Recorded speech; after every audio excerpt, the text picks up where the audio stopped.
நாளைய தினம் 8/5/2025 மீனாட்சி சுந்தரேஸ்வரர் திருக்கல்யாணம். நாளைய தினம் தாலி சரடு மாற்றிக்கொள்ளறதுக்கு காலையில் 8:35லேருந்து 8:59 மணிக்குள்ளே தாலி சரடு நீங்கள் மாற்றிக்கலாம். இதோடு சேர்த்து நம்முடைய வீட்டு பூஜை அறையில் மீனாட்சி அம்மனின் படம் இருந்ததுன்னா படத்திற்கு முன்னாடி கிழக்கு பார்த்தவாறு 3 தீபங்கள் ஏற்றி வைங்க. 3 தீபங்களும் நெய் தீபமாக ஏற்றுவது ரொம்பவே சிறப்பு. இல்லாத பட்சத்தில் நல்லெண்ணெய் ஊற்றி தீபம் ஏற்றிக்கோங்க. அம்மனுடைய படம் இல்லைனாக்கா சிவபெருமானோட படத்திற்கு முன்னாடி இந்த தீபத்தை ஏற்றலாம். அதுக்கப்புறமா ஏதாவது ஒரு நெய்வேத்தியம் வைங்க.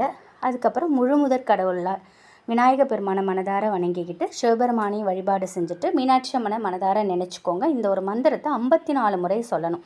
ஓம் மீனாட்சி தாயை போற்றிவோம், ஓம் மீனாட்சி தாயை போற்றிவோம். இதை 54 முறை சொல்லிவிட்டு நீங்கள் உங்கள் வழிபாட்டை முடிச்சுக்கோங்க. தீபதூபம்லாம் காட்டி முடிச்சுக்கோங்க. இது பற்றின முழு வீடியோ பார்க்க சேனல் கீழே லிங்க் கொடுத்துருக்கேன், போயிட்டு பாருங்கள்.